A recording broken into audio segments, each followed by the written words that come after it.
in today and next class will be devoted to this second part of the title, inflation and the origin of cosmic inhomogeneities. I will give some details, but not a lot because time, and second because most of you know quite well what is going on. And for that reason, maybe I will present the material in a slightly different way that you normally find in books or in standard presentations. Just because I believe that can be helpful for those of you who know a little bit or a lot about this. So the first thing I want to do is to summarize for you or refresh your memory in how to do quantum field theory in the zeta space, and more concretely in what we call the pointary patch of the zeta space. So I'll go relatively fast, so I have to skip some details just because reasons of time, but you can ask me or we can discuss it later or whatever. So for those of you who are not familiar, the zeta space, you know what it is? Have you heard about it before? Heard, but done. It's negative curvature. You failed the course. No. No, that's NTD. Is the spacetime with positive constant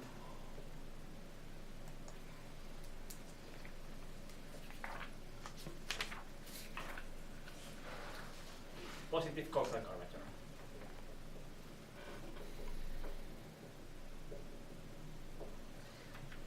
So R will be equal 0 and is uniform. It's the same along the whole spacetime.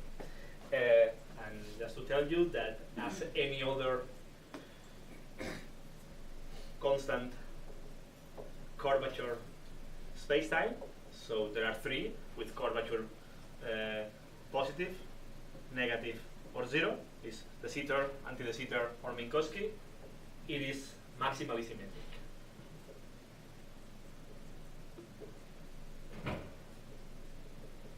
That corresponds to, in 4 dimensions, to 10 Killing vector fields. A spacetime in 4 dimensions cannot have more than 10 Killing vector fields. It's the maximum number that you may have. We call it maximally symmetric. And they form what we call the SO14 algebra. The Sitter group is with no O, but the algebra has an O. And you know, a way of representing it can be represented as a hyperboloid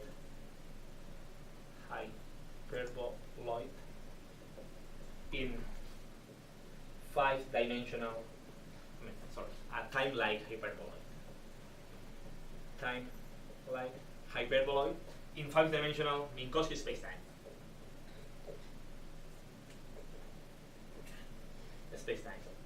So that is, take a 5-dimensional Minkowski spacetime, so R5 with Minkowski metric, which is just diagonal minus 1, 1, 1, 1, 1, and take a point wherever you want. Ask what is the set of points which are at a distance, positive distance 1 over h, where h is a constant, from that point. If you do it in a Euclidean spacetime, what do you get? If you ask what are the set of points which are a distance d from this point, what do you get?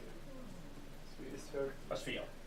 But in a hyperbolic spacetime, the set of points which are equidistant from a given one is not a sphere, it's a hyperboloid. You know that in a hyperbolic spacetime, the sphere goes to a hyperbola. All these points that goes to infinity are at distance 1 over h from that point.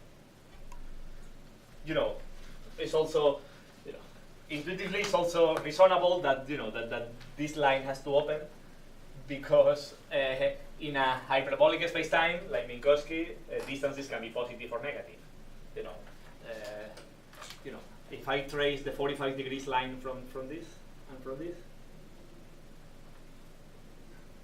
points which are at or inside the light cone has distances between this which are negative or 0. So it is normal that if I impose that the distances has to be positive, that this has to go asymptotically to the light cone. Can never really touch the light cone because the points in the light cone are a zero distance from it.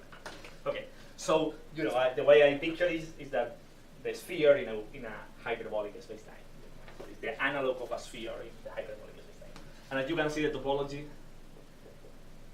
is just R from the time direction and cross with a sphere. Every section is a sphere. So the topology of the zeta spacetime is that.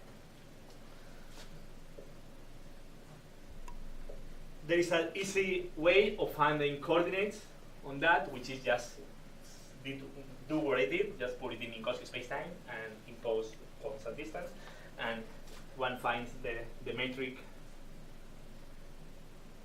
given by this.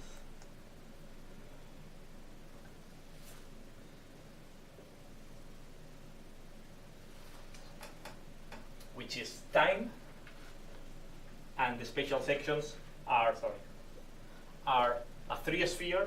This is the three sphere with a radius that goes as a hyperbolic cosine. So it's infinity in the past, goes to zero, and then goes to zero, go to a minimum distance radius, and then goes to infinity.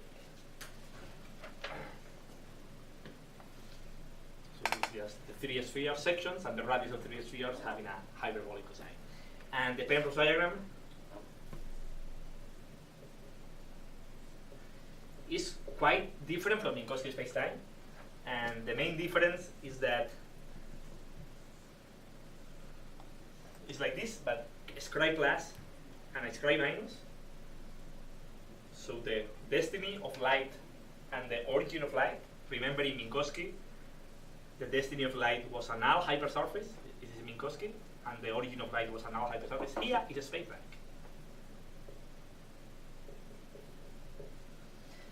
And that changes a lot of things.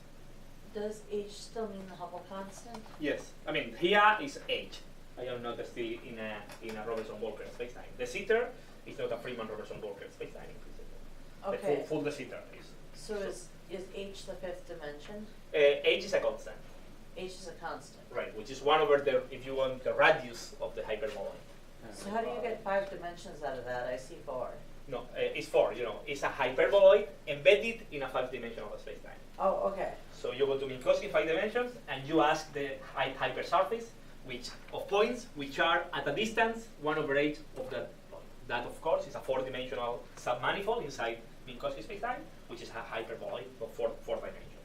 That is a way of represent the zeta spacetime. Of course, I can represent it without embedding it in a higher dimensional spacetime. But a nice picture, intuitive picture, comes from embedding it in the 5-dimensional Minkowski spacetime.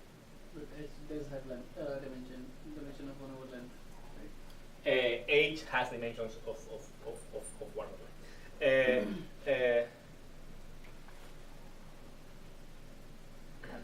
I mean, here is just a mathematical metric that all can be dimensionless if you want. The physical applications, of course, that will have dimensions 1 over time. That metric covers The full full space. That metric covers the full. Now I can forget about 5-dimensional Minkowski spacetime and say that they have a manifold with this metric that is the zeta space. This is the way that you construct it. But it's always nice to imagine it as a hyperboloid in a 5-dimensional space. But not necessarily, of course. For instance, the Penrose diagram is of the hyperboloid, so I have already forget about the higher dimensional spacetime. And this is the Penrose diagram of the hyperboloid itself, the zeta space. And a consequence of the fact that scribe plus and scribe minus is space line is that and of course this line is the north pole of one of the sphere, and this is the south pole.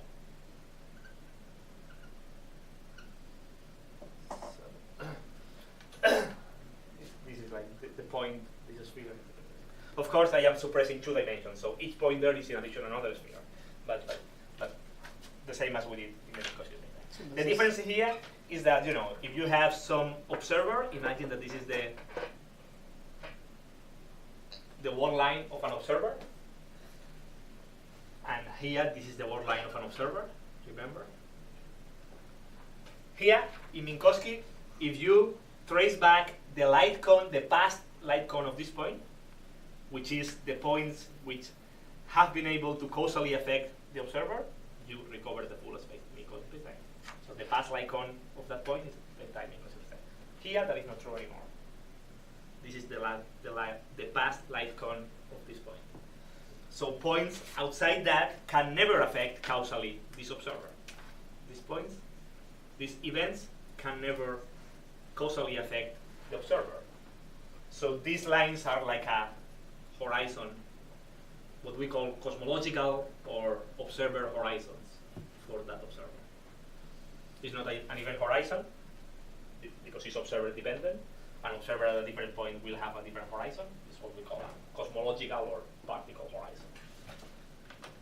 And that is just a consequence of the fact that Sky plus and Sky minus are space-like.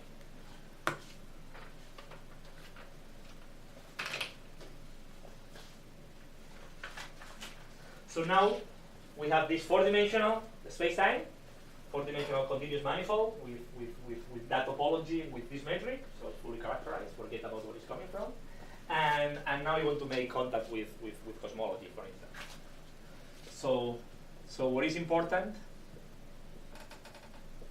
is that if you take Friedman, Lemaitre, Robertson, Walker space-time, so Friedman, Robertson, Walker space-time, in particular, spatially flat,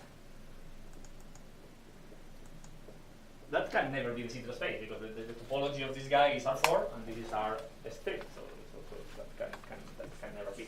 And at most, this can be R cross T3, the torus, and that is a different topology. So Friedman, Robertson, Walker is never full de Sitter space-time. However, if I consider Friedman, Robertson, Walker spatially flat with a scale factor which is of this type, with h a constant, now h has dimensions of 1 over time, as you can see from the exponent. That space-time is isometric to a portion of the Sitter space. That portion is, for instance, this patch, half of it. This is what we call the Poincaré patch.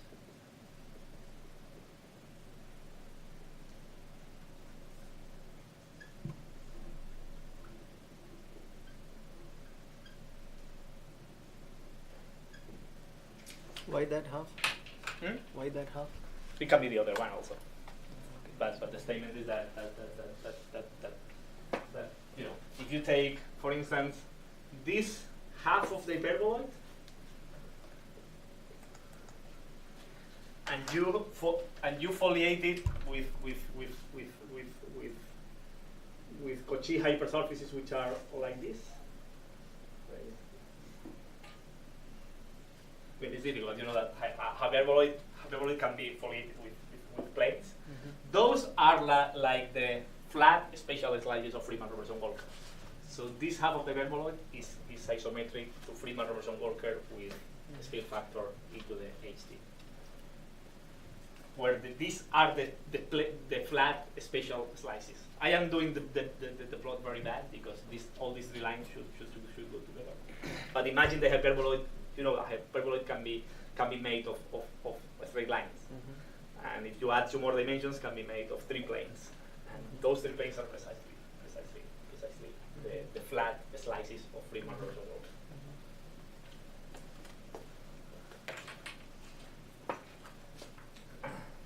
So the metric in that patch, so there are coordinates in which the metric can be written as Friedman, Robertson, Walker form with a of t given by e to the ht. Or if we define conformal time, a square of eta minus d eta plus d 3x. Is that dt square or dt? dt square. That is dx square. And Is dt that- square. Is it dx squared or d3x? D3. I'm just saying 25 typos in one sentence. Thank you.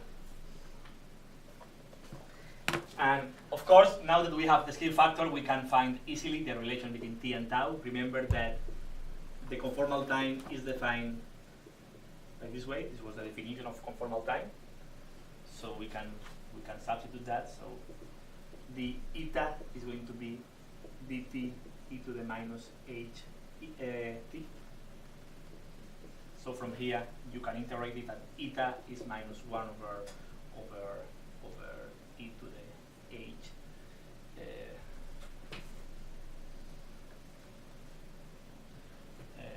e to the h e to the ht, which is exactly the same as 1 over h a. So in pure de Sitter, in the Poincaré patch of pure de Sitter, eta is just 1 over h times a, where h is a constant and a depends on time, t or tau, whatever. And you can see that time goes in that patch from minus infinity to infinity, and eta goes from 0 to minus infinity. It's negative. So this is eta equals 0. The future, the past is eta minus infinity. And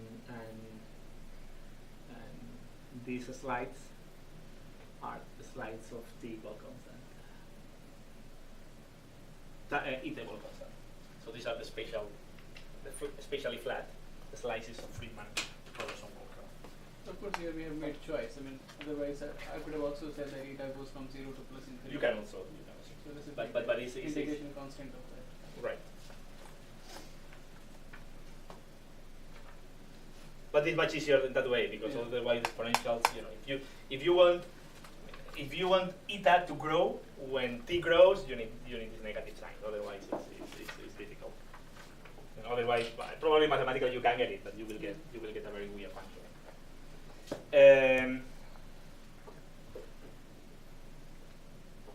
Okay, is that fine? It's a quick summary. So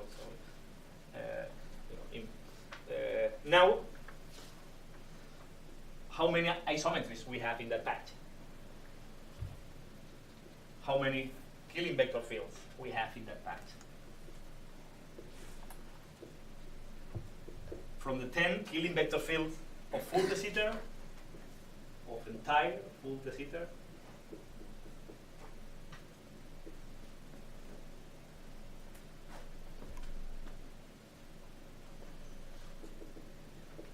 in the Poincaré patch, we cannot have all of them.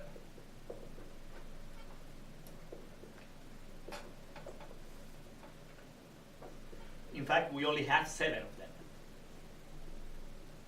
Can you guess why we cannot keep all of them? Because here we went from 5 to 4, like they are doing. I mean, Visitor is 4 already. The hyperbolic is 4-dimensional all time. We are all time in hyperbola. What I'm saying is that the whole de Sitter space has 10 Killing vector fields, which are like the rotations of a 4-dimensional sphere. You can rotate in space, but you can also you can rotate in space 3, but you can also do boosts, which are rotations, hyperbolic rotations. So you have 3 more plus 4 translations. You have the 10 Killing vector fields. But Killing vector fields, if you draw the orbits of Killing vector fields, some of them will take you in or out of the Poincaré patch. So, if you want to work in the Poincaré patch as a spacetime by itself, you can only keep those Killing vector fields which never take you out of the Poincaré patch. So those that don't take you out of the Poincaré patch. Mathematically, are those who are wherever they are inside the patch, but in the boundary they are tangent to the boundary of the Poincaré patch. So they never take you out. That is the saying that they are tangent to the boundary, that they don't take you out. So mathematically, tangent to the boundary, and there are only 7.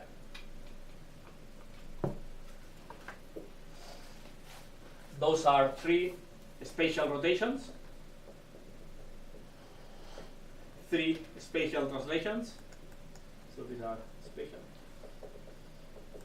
translations, spatial. And there is another one, which is what the extra one that we are getting in the Poincare effect, as compared to a generic Freeman-Rosen-Walker, which is this one. Has a direction. I am writing it in conformal time, so this component in the direction of the conformal time, this component in x, and the same for y.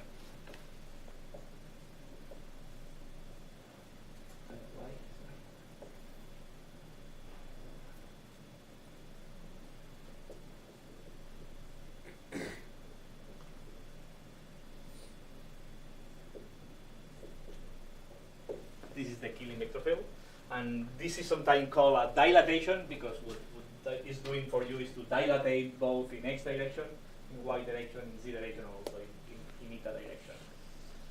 And they all have negative sign? They all have that. So, to see what this guy is doing, you can compute the orbits, the integral curves of that vector field. The orbits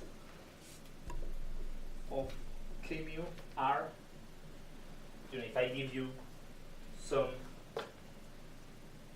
initial point, eta naught, x naught, y naught, z naught, and I want to have the curve, which starting at this point goes parallel or goes tangent to the so I have this point, eta naught, x naught, y naught, z naught, and I want to draw the curve, which is the integral curve of that vector field. And what you get is just lambda is the parameter along the curve, is minus h lambda, say minus h lambda, minus h lambda, minus h lambda. This is why it's a dilatation.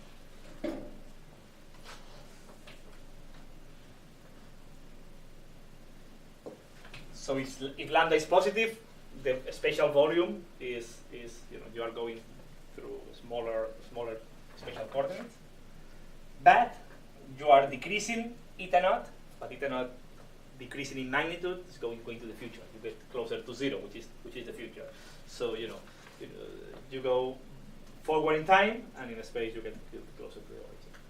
And in fact, you can see that these transformations preserve the volume, because 1 over eta is like the scale factor. So I will do it in a second.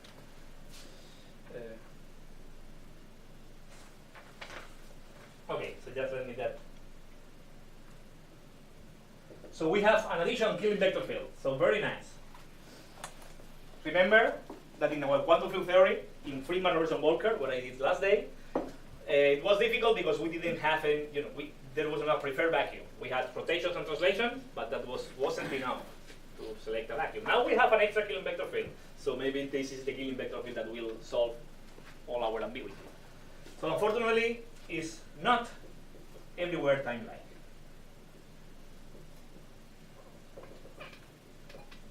Can you tell me why? Just look in the picture.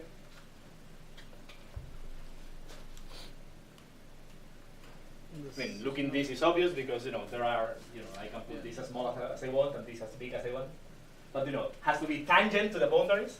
So the boundary is a space-like. So in the vicinity of a Schrage class is going to be a space-like for sure. So it's not time-like everywhere. So we cannot use our trick of a stationary space-time to select a unique vacuum, a preferred vacuum. So we know that in a stationary space-times, if we have a time-like Killing vector field, we are done. We have a preferred vacuum given by the positive frequency modes with respect to that time. But this is not a Killing vector field everywhere, so we cannot use that as a. So there are no solutions to the wave equation of our fields, which are eigenfunctions of these operators, which oscillate with positive frequency with respect to this operation, this vector field. However, I'm going to show you that still the extra killing vector field K extra with respect to Freeman-Robertson-Walker is still enough, is enough to single out a preferred vacuum.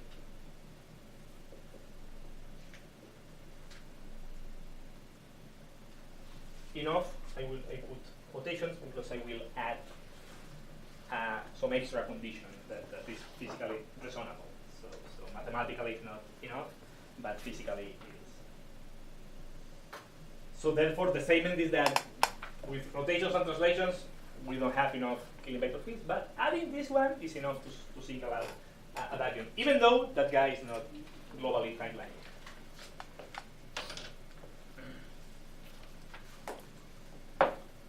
So is it time-like in the past? It's time-like in some regions, right? But you know, globally you cannot. No, in fact, I am not going to look for solutions which are of positive frequency in the past. Okay. No, I'm going to do something else.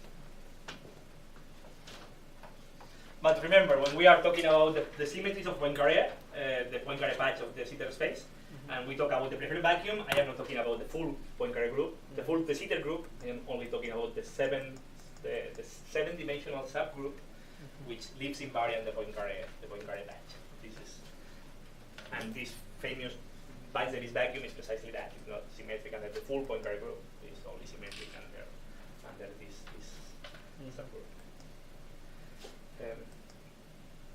So I'm going to show how to get that. There are different ways of doing it. The way that I most like is to use the two-point function, and that was done by Bruce Allen in 80-something. It's a very elegant paper. I tried to read when I was a student many times, and I always bounce because what is he saying? But someday you understand what he's doing, and you realize it's the best way of doing it. Just he doesn't worry about mode functions, about Fourier space. He just goes to the two-point function. He says how many two-point functions I find the Sitter invariant, and he characterizes them. And you know, in a free theory, the two-point function fully characterizes the quantum state, and you don't need a Fourier expansion. You don't need anything. Extremely elegant. I'm going to do it half and half, so I will go to Fourier modes. I will show you how these symmetries act on Fourier modes, and how from them you can obtain the two-point function. And the two-point function is the Sitter invariant. So the two-point function is the Sitter invariant, the state is the Sitter. Again, when I say the Sitter, I mean the seven-dimensional subgroup. So again, we have a scalar field. Phi satisfying the Klein-Gordon equation. I can go to Fourier space as we did in the previous section, and so I'm going to consider modes, just Fourier expansion as we did. I don't repeat the whole thing, and we know that we don't even need a k there because the wave equation doesn't depend on the direction, only depends on the size of k. So if the initial conditions are direction independent, the solutions will be. And in fact, I am looking for solutions which are direction independent because, as we discussed, these are those who give us a vacuum which is homogeneous and isotropic. So the wave equation, I wrote it last day. So this is for a generic Freeman-Robertson-Walker, especially flat. And now I will particularize it for the case of this class. I forgot to say that the curvature in the Sitter space in general is 12 h squared in exact Sitter space. So the coupling to the curvature is multiplied by a squared 5k. In the Sitter space, this gentleman, you can compute it easily because this A was minus 1 over h eta, that is over there. So this is just minus 1 over eta. This is what you have to put there. I'm going to consider in this discussion that this quantity is positive.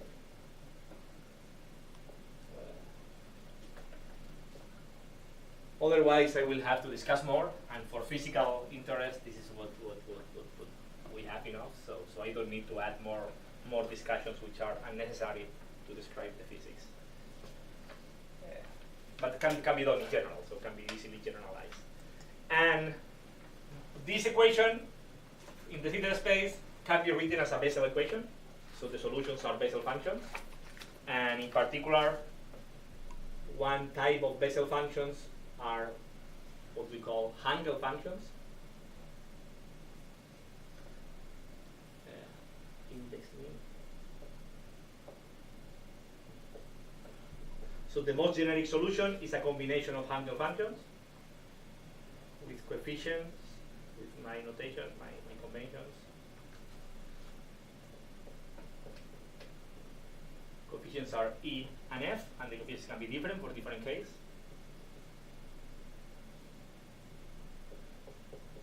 So Hankel function 1 and Hankel function 2 of dimensionless argument, which is minus k eta. The minus is because eta is negative. And H1 and 2 is what I call Hankel functions, and it's just a combination of Bessel functions. It's just a convenient basis, as we will see in a second. A new, so it's just root square of 9 over 4 minus mu square minus 12 psi h square over h square. If I didn't forget any factor.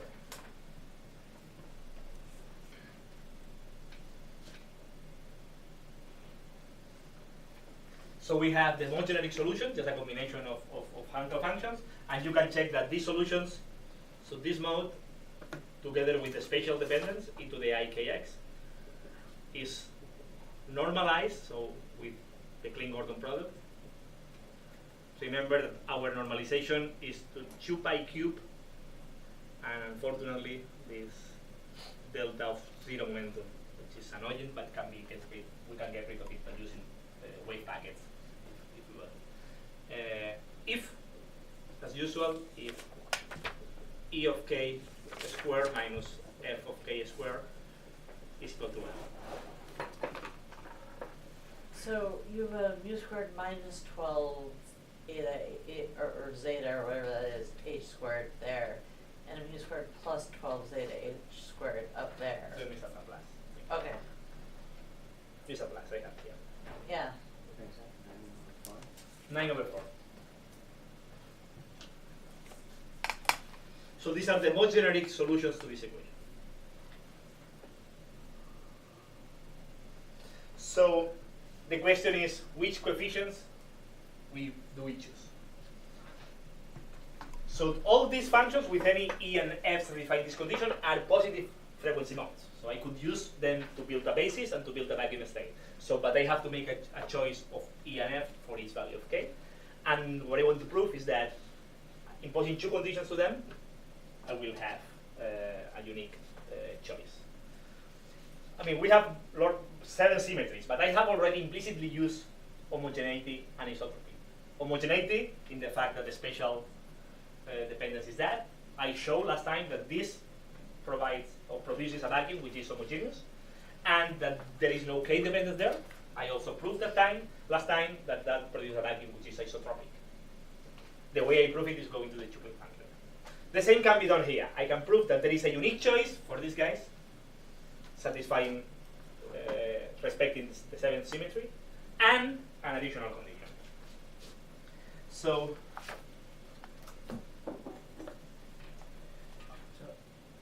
these Go ahead. solutions are invariant by the rotations, translations, and No. the other line below? no, not yet. Not yet. No. In fact, the solution itself is not invariant on translation, because if I do a translation, I will change this plus delta x, Yeah, yeah. and that is not invariant. The only thing is that the whole set of solutions is invariant, because First of all, adding let me just go and I will specify that. Okay, okay. So what is invariant is the vacuum state. The vacuum state is invariant under that. And as I said, the easiest way is writing the two-point function, and you see that this produces the translational and rotational invariant of the two-point function. But let me go over that and I will answer more precisely. So we now show how to impose the conditions to the coefficients E and F. What I mean is the following.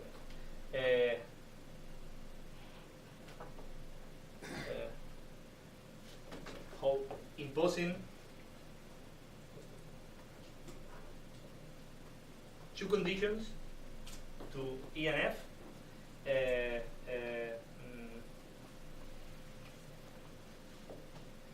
the coefficients E and F are uniquely determined.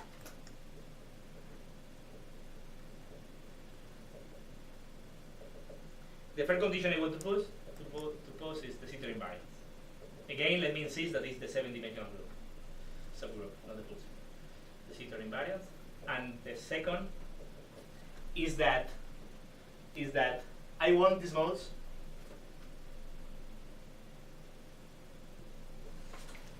to reduce to e to the minus I k eta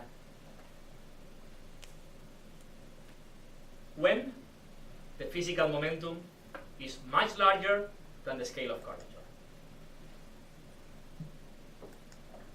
This is something reasonable because you know, if you are looking for modes which are extremely ultraviolet as compared to the curvature of the space-time, those modes do not care about the curvature. So you should recover the Minkowski space-time modes. You should recover exactly the mode that you would use in Minkowski space-time. This is a cheap way of enunciating this adiabatic condition or Hadamard condition, which has a more precise formulation, but because I haven't got to them yet, let me just say it this way. But what I want is that the vacuum at very short distances compared to the curvature scale looks like the Minkowski vacuum. And the second is that these two conditions uniquely select the coefficients and therefore the vacuum state. If I drop the last one, there are a one parameter complex family of the Sitter invariant vacuums. People call them alpha vacua, but they are not Hadamard or adiabatic. So there is a single state which is both the Sitter invariant and Hadamard or adiabatic.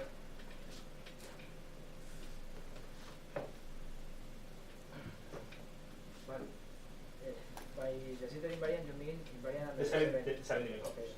All the time I say now the Sitter, I make reference to that 7 Okay. dimensional. Because this is what we are interested in. There are other vacua which are also fully symmetric, even under the discrete symmetries that time reversal and etc. But because for the Poincare, for cosmology they are uninteresting, I will reduce here to the 7 dimensional. And this is what the Weinstein vacuum is, in fact. Are there situations where the second assumption is, or second condition is not reasonable? No, I don't know. In the continuous, for example, if there is a, let's say, some kind of cutoff in K, ultraviolet cutoff, but at the same time the space-time curvature is extremely large. In that case, you cannot have K, which is much larger than the Right, curvature. Remember that quantum field theory is not trustable at ultra high energies, but this is just a condition that tells you how to remove that unimportant piece. So this is what will allow you at the end of the day to renormalize the theory, which is precisely to get rid of the thesis that you don't know. So one believes that this Hadamard condition or adiabatic condition is essential condition for physical states. But of course, you know, it's like, you know, like a postulate of the theory that only Hadamard or adiabatic states are physical. Postulates cannot be proven. I mean, for me, the nicest way of proving that how the zeta invariant side is going to the 2-point function. Now I'm going to do it in the language of modes, but at the end of the day, I will have to argue that the 2-point function is invariant. And I insist. For me, the most elegant computation is the 2-point function. So let me talk about the symmetries. Remember that translations, translations take our modes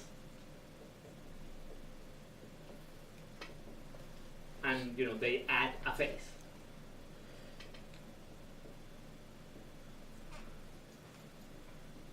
Or delta x is a constant. Delta x is some quantity that you are translating. So a translation just adds a phase to your modes, which is doing nothing. We know that the vacuum is invariant, and they're adding a phase to your modes. Second, rotations take your modes and what they give you is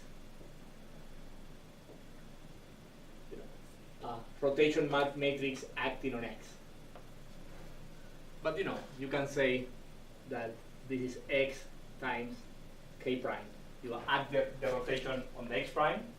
So essentially a rotation takes a mode, your mode, and gives you a mode with a different k, with k in a different direction.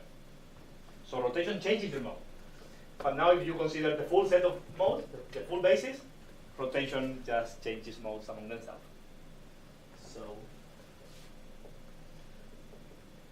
the full set of modes e to the k e to the ikx for all k remains invariant. So the vacuum is invariant. If you don't like these arguments, go to the 2-point function. You will see that is invariant. Period. There is nothing else to discuss. Now, let's talk about how the extra symmetry acts. So imagine that you have, in our modes, what we have is these two combinations, kx and k eta. We have kx in our special part of the modes, and we have k eta in the here. And there is another additional 1 over a, and a depends on eta. But let me discuss that a later on. Let's focus on this, the Hankel function, and on that.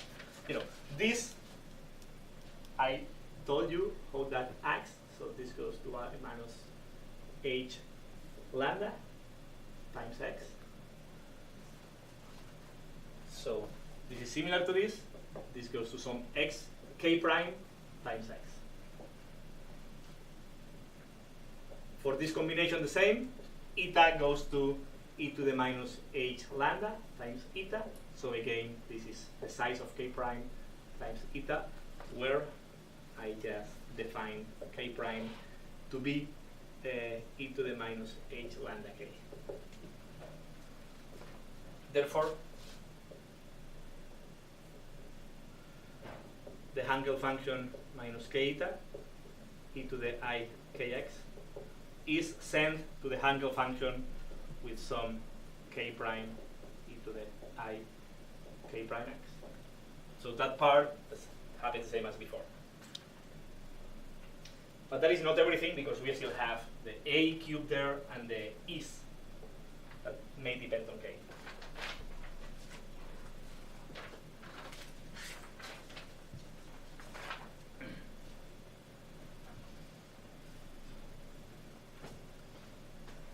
Is that okay for everybody?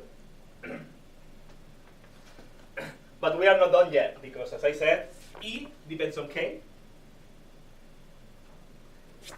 And I mean, this is for Hankel 1 and Hankel 2, sorry. Hankel 1 and Hankel 2 for the both of them.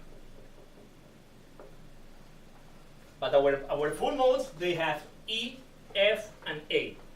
And because there is no X or eta dependence here, this part goes to K prime, but K remains here. So the full mode can never go, the full phi of K doesn't go to phi of K prime, because the coefficients stay the way they are. That is one problem. The other problem is A cubed here. A cubed, A depends on eta. In the translation also the 5k, the subscript of 5, did that change? No, because this is just a phase, that delta, so the argument here is much No, simpler. in rotations. In rotations, no, because this guy doesn't depend on the direction. So, Okay, so k right. prime is a rotated. Right, k prime has the same size as k, Okay. because you are just relating it. But this is why it's so important having no directional dependence there. If you have directional dependence in that k, then rotational invariance is broken. So now it seems that we are in a good track, except 2 points. A cube in the denominator, and e of k here, that this guy depends on k. So, two issues. The first one is 1 over root square of a in the denominator.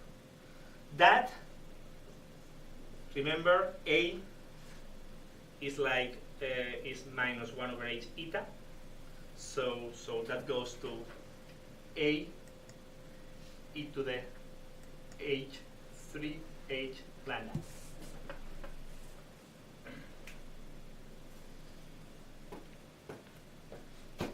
But, and this is why, I could argue in a different way that the more direct point is going to the 2-point function, which again has the full information of the theory. But in the 2-point function,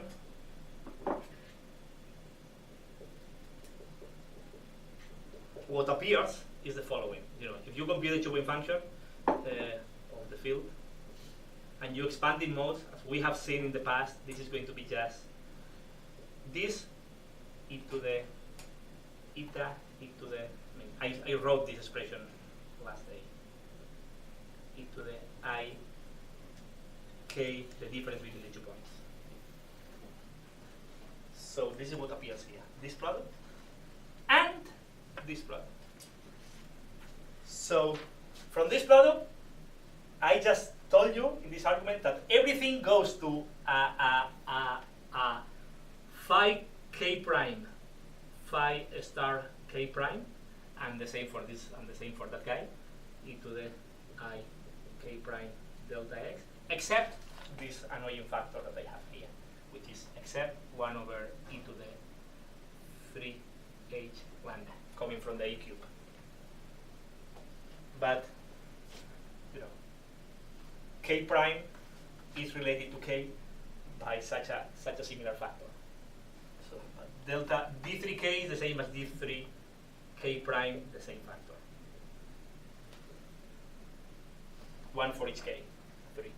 So these two factors cancel exactly, and the 2-point function is invariant. I am forgetting about the problem with the a's at this moment. What one are you forgetting? Oh, yeah. The e and f, that, my assumption that this goes to phi k prime is without having these guys here. And will be using that to impose a condition over here? Yes. Can you guess what is the condition? For the 2-point function to be invariant, I really need this guy to go to this guy with a k prime there. And I just told you that this goes to that guy with a k prime, also exponential. This factor is okay because it cancels exactly with the k. But if this guy depends on k, everything is spoiled. Yeah. Solution: It should that be guy independent. is k independent. That is the only solution. E and f must be k independent. That is the only way that the 2-point function or the vacuum state can be invariant unless this subgroup of the full. They can be whatever they want, but they have to be k independent. So, essentially what you are doing there is using the k vector and use the transformations it generates in order to transform the time. These transformations, if I'm not wrong, they are conformal transformations. I mean, not fully conformal. They are related like dilatations. Or Dilation, okay, okay, of course. In time and the theory is not conformal invariant, so we have. but this guy is like I mean, the theory is not conformal invariant, but whenever you reduce to one of these, to this particular vacuum, your theory is invariant under that symmetry. That's it, yes. And that symmetry is dilation. It's Yes. not conformal invariant, it's dilation. It's this particular dilation that you move in time in that particular way and space in that particular way. Yes. And that, And in fact, volumes remain invariant. okay. Volumes remain invariant because a cubed times delta x cubed has the two factor has. And the norm of the vector k is one. It changes. It changes. I mean, in principle, the what I am doing always is this transformation acts on the x and t coordinates, and the time coordinates. Uh-huh. The only thing is that, once I transform the x coordinates from here to here, I can reabsorb this factor in the k. So Yeah, it's of course. similar to doing nothing in x and doing something And in x. changing the k. Right, but it's just a mathematical manipulation. How do you get the 1 over e to the 3h lambda? Here, Yeah. it's because my mode functions have a cubed. Oh. And a remember is minus 1 over h eta. So eta goes to e to the minus h lambda. Okay, yeah, that makes sense. So this cancels exactly with the 3k. And the statement is that e and k need to be k independent. Whatever, but k independent. This is the statement that there is a one-parameter family of the zeta invariant vacuum. One for each value of. You may think that there are two parameters, but there is only one because they have to satisfy this relation. So one complex family of the zeta invariant vacuum. But they should still be independent of k, right? They have to be independent of k, right? So if you want, my good modes will be this. These modes produce a vacuum with E and F satisfying this condition, of course. They produce a vacuum which is invariant under the vector. How many family of these modes are? One complex parameter family, one for each value of E. This is the family of alpha vacua that people talk about. But I still have another condition to impose. That condition will fix my freedom. But why you say that you erase the dependence, like on k, on e and f? Because I need that in order to let me say again, maybe I said it too fast.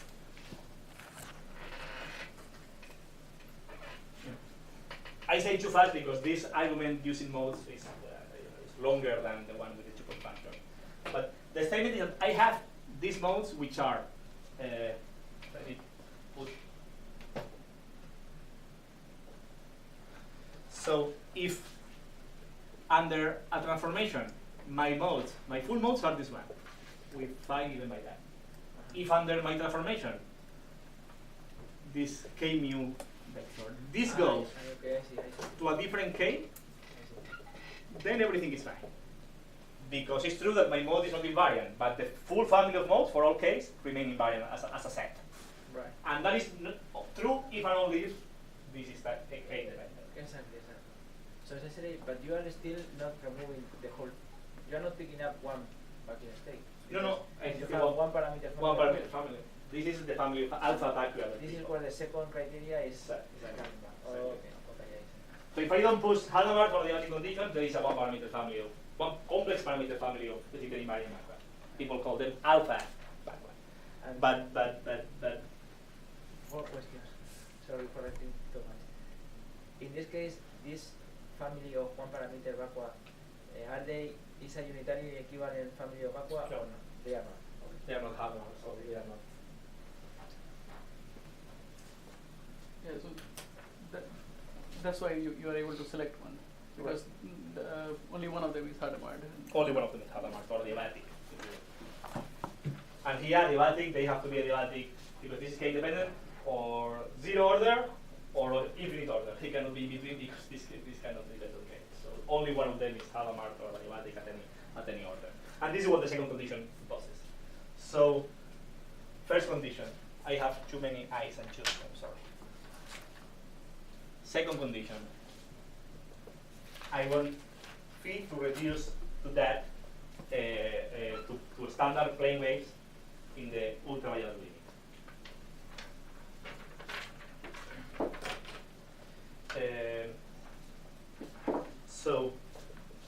you study the limit in which your physical momentum, remember, physical momentum is always k over a, for the same reason that physical distance is k times a times x. This is much larger than the scale of curvature, which is the Hubble rate. These functions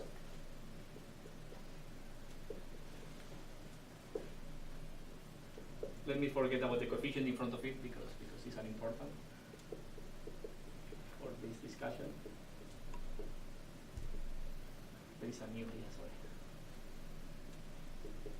These modes in that limit go to e to the minus k eta plus f e to the plus I k eta. So the Hankel one is the one that in the UV limit goes to the positive frequency modes and a to the negative frequency modes. No, we maybe don't need to write E as a function of k. No, we don't need.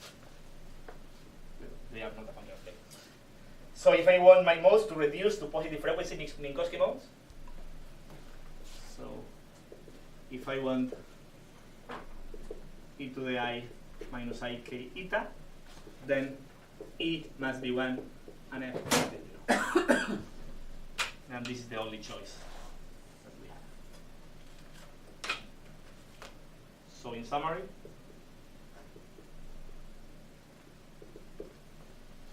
my two conditions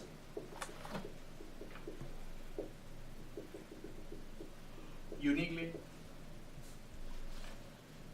or unambiguously or completely fix the basis modes and therefore the vacuum state.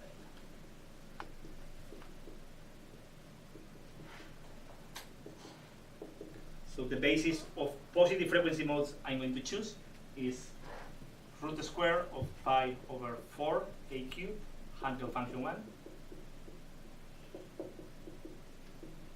e to the I kx for all k. This is the base of positive frequency modes. Conjugating, I have the base of the basis of negative frequency modes. That produces an splitting of the space of solutions in positive and negative. I'm going to call splitting BD because this vacuum has a name with those initials. From here I construct the one particle Hilbert space, BD, and the Fock space, BD. And the vacuum associated is what people call the bank vacuum.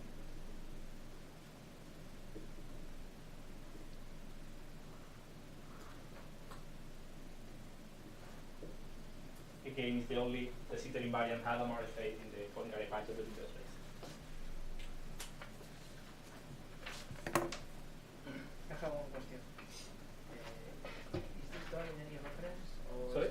is this k vector proposed in any reference somewhere, or? I mean, the only thing is that you are fixing Cartesian coordinates in the spatial slices with a special plan. So if you want in any Cartesian basis of coordinates, especially in No, I mean reference, not frame, reference frame, in any paper. Article. Ah, sí. That's a good one. You know, I was teaching spatial relativity this morning, so I have this reference frames all day in my head. In this way, I don't think so. I mean, there are pieces, you know.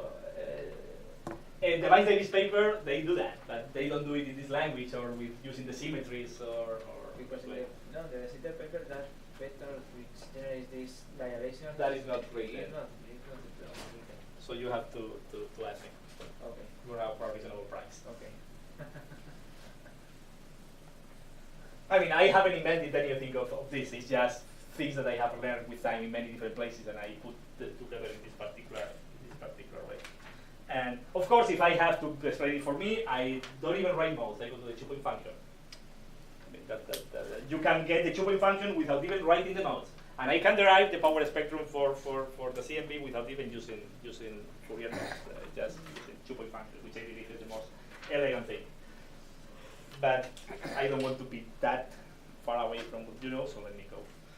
Okay.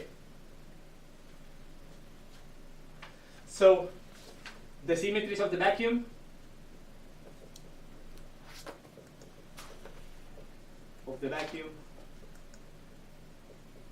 are, for instance, this dilation vector field is very well explained in a recent paper by Adai and Beatriz and Arun. That is the most clear explanation I have seen about these dilations and stuff. The symmetry of the vacuum are nicely displayed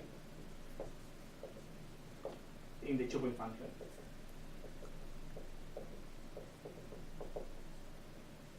So as I said, the two-point function can be computed as a sum in modes. You take just these modes, put them in an integral, you put in Mathematica, and you get a two-point function.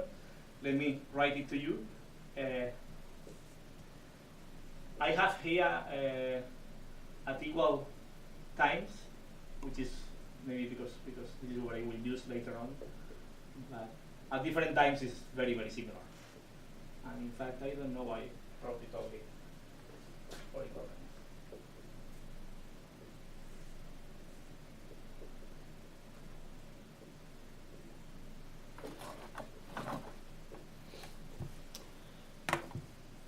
This gamma is the familiar gamma function. No. And this is a hypergeometric function.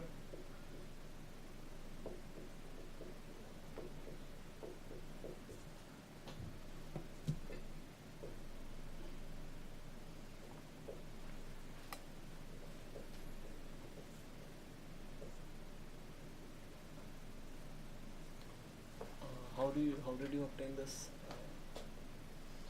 This Uh, you just plug, in this representation, this is just a sum in 2 pi q over modes e to the I kx a plus emission conjugated. You plug it there, and you will get the two-point function. It's just, I wrote it last day in Freeman Robertson Walker for a generic.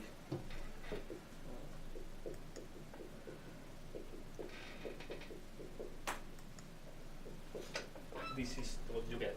You put the modes there, the Haskell function. This is just sum and this because this is in real space. right. This is real space.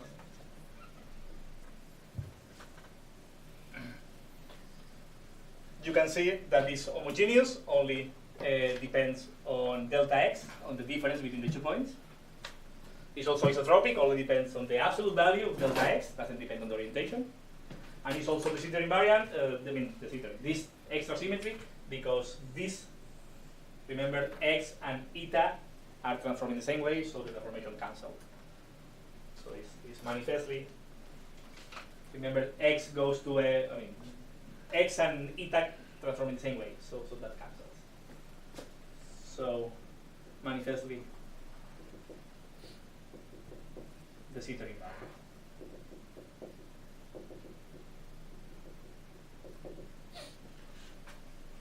Maybe I should say that here I have the expression, the details later on in inflation. But there is a nice property of this guy. One is that, I say it in words. I will do the computation explicitly for the case of inflation, which is almost the Sitter. But if you take the 2 points, if you take the limit of the two-point function when the 2 points, the physical distance between them is much smaller than the Hubble rate, the Hubble radius, so that the rate of curvature, that goes to the Minkowski space-time, the two-point function. This is expected because this was one of my conditions. But in addition, if you go to the other limit, and I will show you that explicitly in inflation. So I don't write it here. If you go to points which are physically separated at a distance larger than the Hubble radius, then the two-point function becomes time independent and independent of delta x. Exactly scale invariant. doesn't matter which points you choose. If this is the Hubble radius, you take points which are separated. Much more than that doesn't depend on which point. So it's exactly scale invariant, are time independent. So, but you can check that. I mean, you also can check that the same using the modes and see that these modes have a similar property. But in the chopping function, it's very clear. So it becomes Minkowski, and this becomes time independent plus delta x independent. So this delta x independent is what we call scale invariant. Exactly scale invariant. We will see what happens in the inflationary spacetime, which is almost a jitter, not exactly a jitter. And what is going to happen is that we are going to have almost a jitter invariant, almost a scale invariant. And that is crucial for the safety.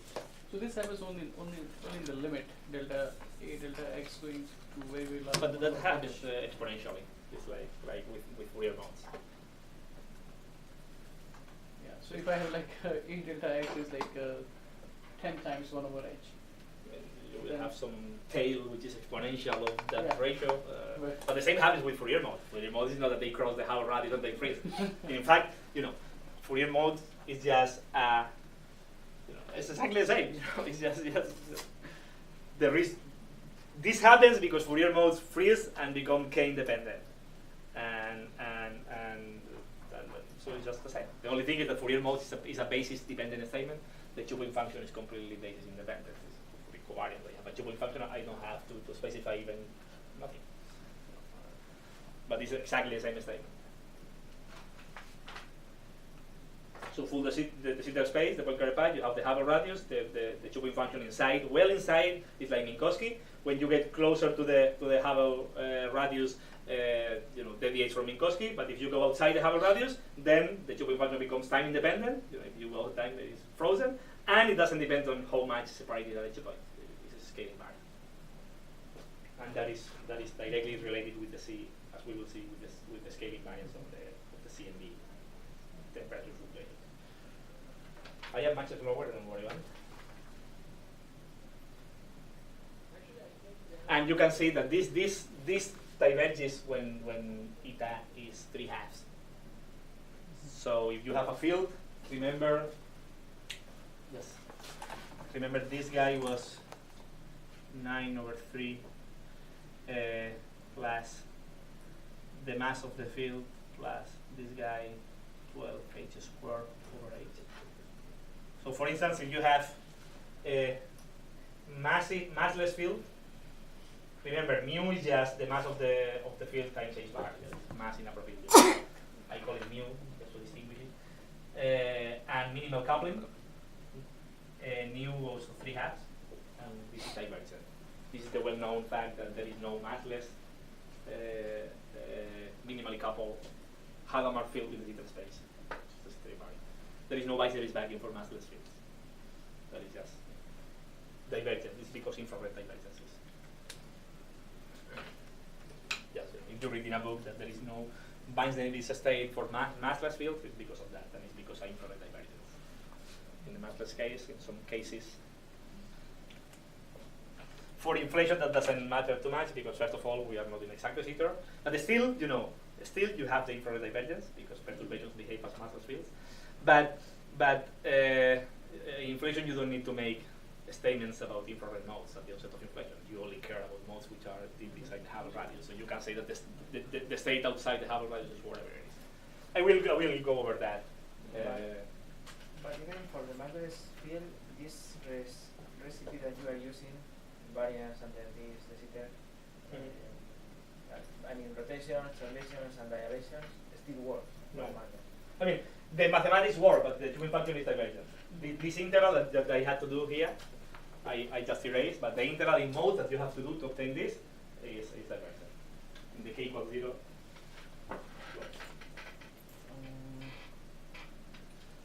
Should I write it? Again? No. So mathematically speaking, there is no a single de Sitter invariant state, which is for a massless field and minimally coupled. Is there a way to physically understand that? Like why does that happen? The mass somehow provides us a cutoff or I something? mean, the mass provides a cutoff because in the modes you always have 1 over root square of k in the denominator, and if you have a mass, this becomes Yeah. becomes this. Yeah. So k going to 0, it does a divergence. The massless limit is also always delicate because of that. In many situations you can avoid the divergence, but here you cannot. Okay. So we don't bother about this divergence in the case of our equations. In inflation we don't bother about them because we can say that that the state at extremely large distances is not horizon limited. so you only make assumptions about extremely short distances at the end of inflation. You can say that the state for longer wavelengths is something else. It's not the full decision environment. It's dictated by infrared physics, which today is unobservable because it's a very large scale that we cannot see. In particular, if you have Minkowski spacetime that goes smoothly to the zeta, you can do the computation and see that you get the Baines-Davis vacuum for reasonable wavelengths, but for very large wavelengths you get something else. But the state is finite. The state is finite. So if the onset of inflation becomes from some other evolution that we don't know, it is expected that the state is finite. And it's important that in quantum field theory, divergences cannot be generated in time. So if they are not initially, they never appear. Infrared and ultraviolet. And there are theorems about that.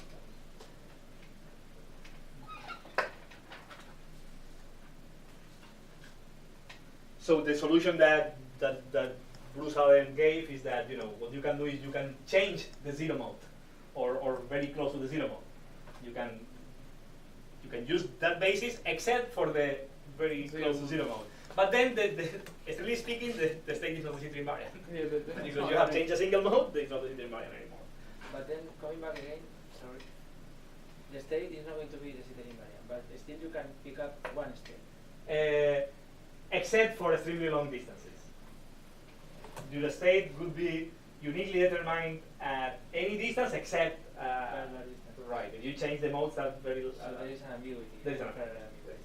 In the massless case, there is mathematically there is an ambiguity. Okay. Of course, physics would say I don't care, but mathematically there is yeah, but then again, if you have like FRW, if you are with T3 topology or something. If you are T3 topology, even if you have, Bruce Allen discussed it in full de Sitter, where you have compact spatial slices. Still, you have a divergence. So it's highly non-trivial. It's not a problem of the R3 topology.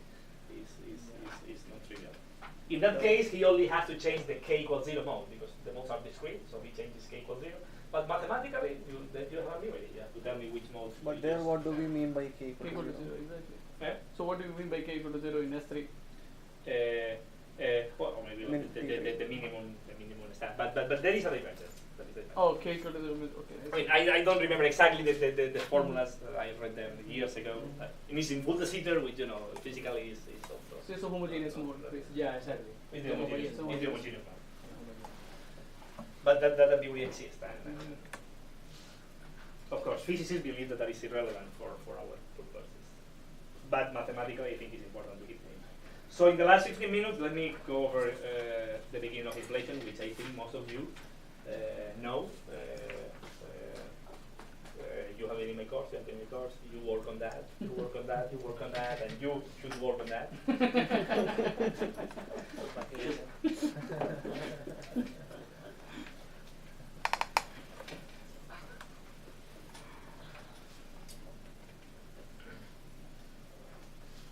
So this is just something that I will use later on in physical applications. Has been just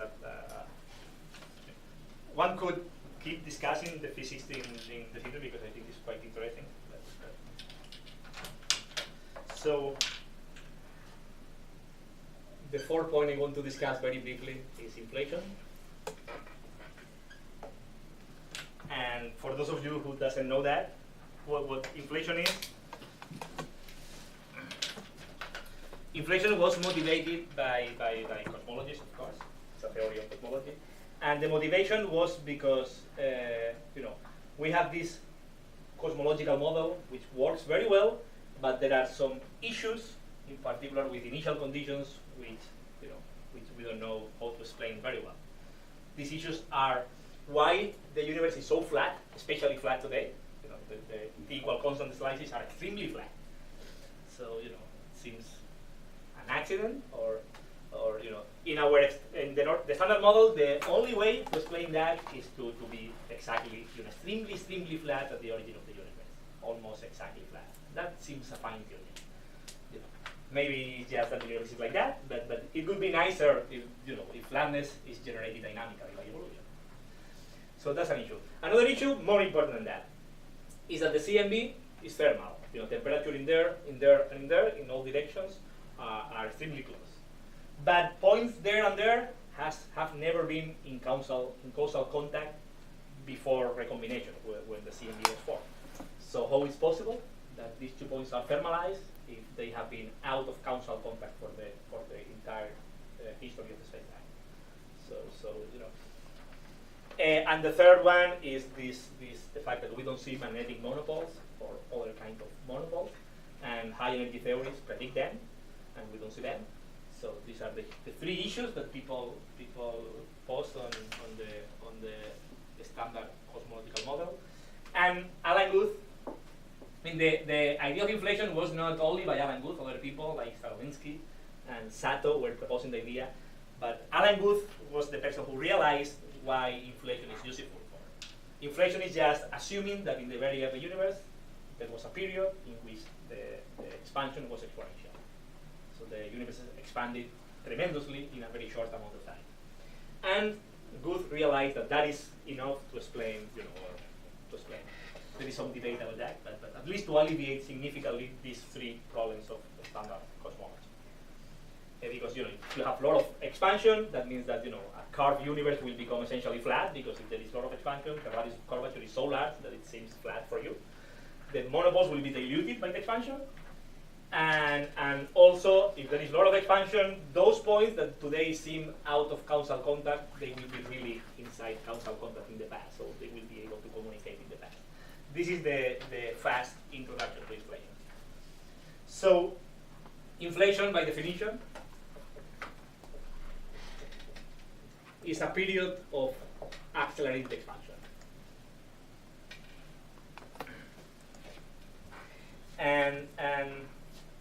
And this happens if and only if this parameter omega is smaller than -1. Let me recall what omega was. In last class, I defined that the energy momentum tensor of a homogeneous anisotropic field in Minkowski space in Friedmann-Robertson-Walker is characterized by the pressure and the energy density. The equation of state is this one. So omega, if you want, is the relation between the pressure and the energy density. So this is the equation of state. If you go to Friedmann equations, this is true if and only if that is true. So, sorry, one third. But in particular, we need rho to be negative. We need something negative to produce that. Pressure is positive, so we need energy density of a field to be negative to produce exponential expansion in the universe. So where the hell is that appearing? You need negative pressure. Or negative pressure. So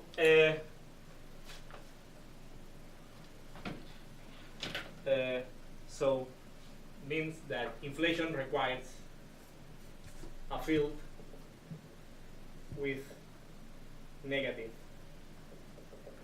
pressure. Radiation, matter, etc., they have positive pressure. Matter has 0, radiation has positive. So we need, in order to produce inflation, we need to assume that in the early universe there was some field which had negative pressure. So a simple model for that, a simple way of obtaining that, it seems difficult, but in fact very simple.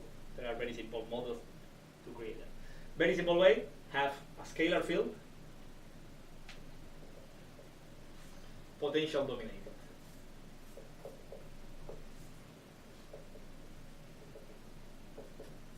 let me tell you what I mean by that. So here it comes maybe the main assumption of inflation.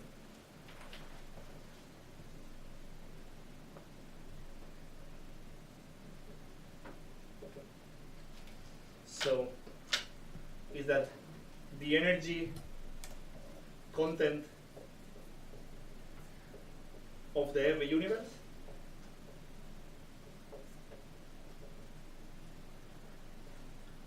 was dominated by the potential energy, let me call it V of phi, of a scalar field.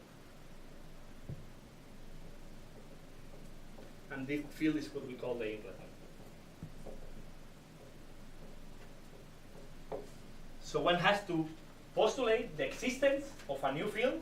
It's a scalar field, and it satisfies a potential. Probably it's an effective potential. So who knows if that field and that potential are fundamental or just effective? Maybe this scalar field is just the combination of two fermions or whatever. But we have something that behaves as a scalar field and feels an effective potential. And the content of the universe was dominated by that potential. Everything else was negligible as compared to that. That is a huge assumption. But let's say what we get from that.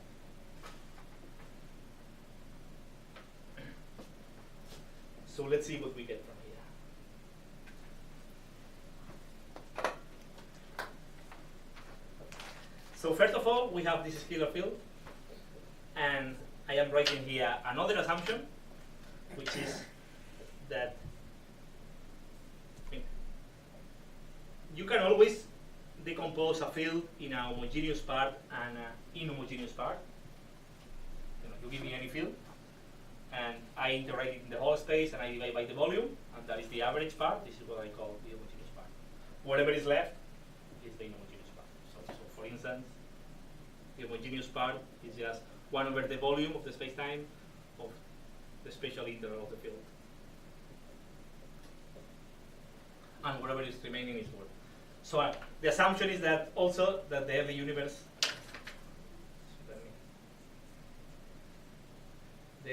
was very homogeneous. These are the two assumptions that we start with. This assumption is justified because, if you see the CMB is extremely homogeneous. So that is a good indication that in fact the early universe was very homogeneous.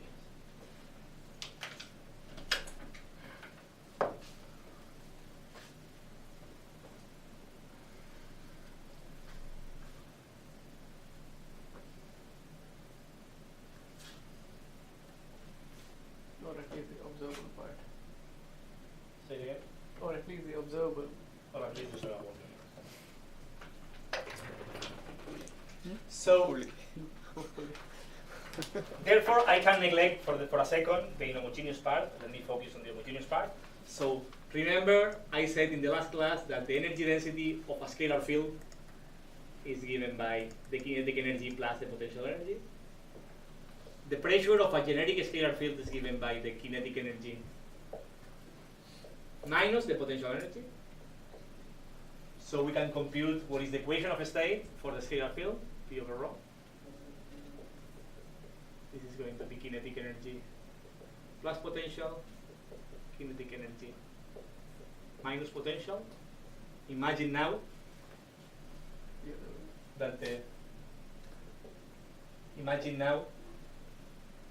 the potential energy is much larger than the kinetic energy. So the field is potential dominated, as I was assuming. This is minus 1.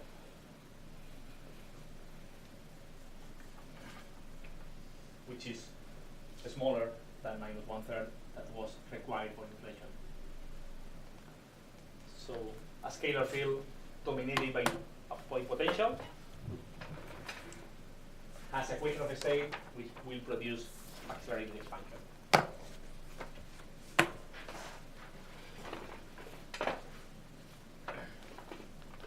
In fact, even more.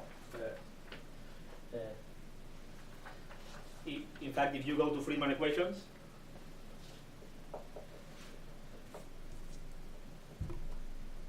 for instance, this equation, A phi G over 3 times rho. This is Friedman equation. H is I prime over A squared. So this is kinetic energy plus potential. That if the potential is much larger than the kinetic energy, only the potential survives. But if the kinetic energy is very small, the potential is almost constant because the velocity is small, so the potential doesn't change too much because the field doesn't change. Again, very small kinetic energy. And we have here a differential equation, A prime over A equal to a constant. The differential equation, the solution is that A grows exponentially with time.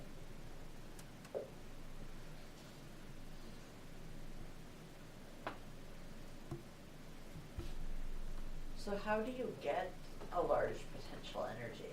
I mean, should potential energy decrease with time eventually? Eventually, but the assumption is that in the early universe it was very large.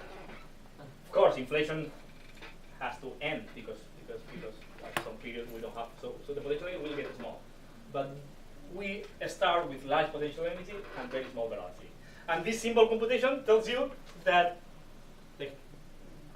while the potential is large, the universe will exponentially expand. So we have information. It's a bit fast, or maybe this is the first time you see this.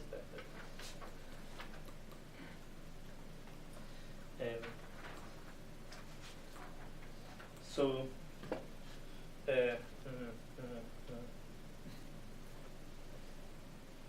let me just define two important parameters in the computation that they will do next day. What is this potential energy of? Like, I mean, where does it come from? It's a very good question. Who knows? I said it's a huge assumption. Somebody tell me, the whole universe is super complicated. We have everything. Only a scalar field with a potential. Are you kidding? That is assumption. But of course, like in physics, you have to see what you get from this. The assumptions are quite non-standard. But we'll see what we get. If you get a lot of stuff from a single assumption, then one starts to considering this may be true. Bohr comes and tells you the electron goes around the atom in a wave, but it self-destructs, so it's a constructive interference. Are you kidding me?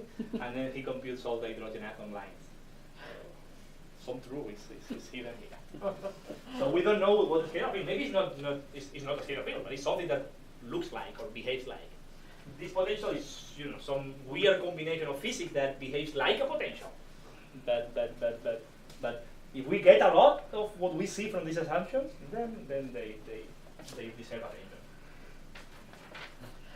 It's 6 p.m., so maybe we should stop, and the next day I will finish this quickly.